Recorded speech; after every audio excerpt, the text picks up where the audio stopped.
ప్రేక్షకులకు స్వాగతం.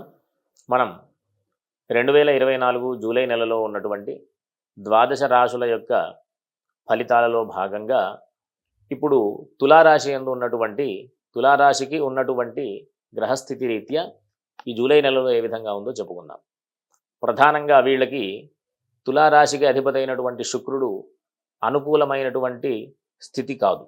ఎందుకు అంటే దశమ స్థానం అంత అనుకూలమైనటువంటి స్థితి కాదు. 8వ తేదీన అంటే జూలై 8వ తేదీ నుంచి దశమ కేంద్రంలోకి శుక్రుడు ప్రవేశిస్తున్నాడు కాబట్టి వీళ్ళకి ఆరోగ్య విషయంలో చాలా జాగ్రత్తలు అవసరం. అంతేకాకుండా అనవసరమైనటువంటి పనులు చేయకుండా ఆచితూచి అడుగులు వేస్తూ సరైనటువంటి మార్గంలో వెళుతూ సత్ఫలితాలు పొందేటటువంటి ప్రయత్నం చేయాలి. ఒకవేళ అననుకూలమైనటువంటి అంటే ఇబ్బంది కలిగించేటటువంటి పరిస్థితి ఉంటే కనుక వీళ్ళందరూ కూడా ఈ మాసం అంతా కూడా లక్ష్మీ అష్టోత్తర స్తోత్ర పారాయణ చేయడం అత్యంత అవసరం. ఇంకా వీళ్ళకి ఈ కుటుంబపరమైనటువంటి విషయాల్లో కానివ్వండి, ఈ మాట తీరు వల్ల ఉండేటటువంటి పరిస్థితులు కానివ్వండి, కాస్త ఇబ్బంది కలిగించేటటువంటి పరిస్థితి ఉంది. కాబట్టి వీళ్ళందరూ కూడా చాలా జాగ్రత్తగా మాట్లాడుతూ అందరితో కూడా స్నేహభావంతో ఉండే ప్రయత్నం చేయాలి.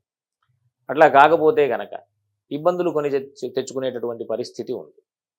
వీళ్ళు ఈ లక్ష్మీ అష్టోత్తర స్తోత్రంతో పారాయణ చేయడంతో పాటు సుబ్రహ్మణ్య స్వామికి సంబంధించినటువంటి స్తోత్రాలు, మంగళవారం పూట సుబ్రహ్మణ్య స్వామి దర్శనాలు చేయడం అత్యంత అవసరం. ఆరోగ్య విషయాల్లో కూడా కొన్ని అనుకూలమైన స్థితి రావాలి అంటే ఈ సుబ్రహ్మణ్య స్వామికి సంబంధించినటువంటి స్తోత్ర పారాయణ చేయడం, సుబ్రహ్మణ్య స్వామి వారి ఆలయంలో అర్చనాదులు చేయడం ద్వారా మంచి ఫలితాలు పొందుతారు. అంతేకాకుండా వీళ్ళు భూగృహ సంబంధమైనటువంటి వ్యాపారస్తులకి కాస్త జాగ్రత్తలు అవసరం. ఈ పెట్టుబడి చేసేటటువంటి అంటే భూగృహాలకు సంబంధించినటువంటి స్థానాధిపతి వేధస్థానంలో ఉన్నాడు కాబట్టి కాస్త చేసినటువంటి ప్రయత్నాలలో లాభదాయకమైనటువంటి ఫలితాలని పొందాలి అని అనుకుంటే కనుక ప్రతి శనివారం ఎట్టి పరిస్థితులలో ఆంజనేయ స్వామి సంబంధించినటువంటి ఆరాధనలు చేయడం, ప్రతిరోజు హనుమాన్ చాలీసా పారాయణ చేయడం ద్వారా అనుకూలమైనటువంటి స్థితి ఉంటుంది. కాబట్టి అందరూ కూడా మంచి ఫలితాలు పొందాలి అనేటటువంటి ఆలోచనతోనే ఈ విషయాలన్నీ కూడా చెప్పడం జరుగుతూ ఉందన్నమాట. అంతేకాకుండా వీళ్ళకి ఈ రాశి వాళ్ళకి 20వ తేదీ నుంచి బుధుడి యొక్క స్థితి చాలా అనుకూలమైనటువంటి స్థితి కాబట్టి ఏదైనా వ్యాపారం మొదలైనటువంటి విషయాల్లో 20వ తేదీ నుంచి తర్వాత ఉన్నటువంటి రోజులలో నిర్ణయాలు చేసుకోవడం ద్వారా మంచి లాభదాయకమైనటువంటి ఫలితాలు పొందేటటువంటి అవకాశం ఉంటుంది. వీరికి ఈ జీవిత భాగస్వామికి సంబంధించినటువంటి విషయాలు కానీ, పెళ్లి కాని వారికి పెళ్లి చేసుకునేటటువంటి ప్రయత్నాలలో కానీ ఏదైనా ఆటంకాలు జరిగితే దానికి సంబంధించినటువంటి విషయంలో కూడా సుబ్రహ్మణ్య స్వామికి సంబంధించినటువంటి ఆరాధన చేయడం ద్వారా సత్ఫలితాలు పొందేటటువంటి అవకాశం ఉంటుంది.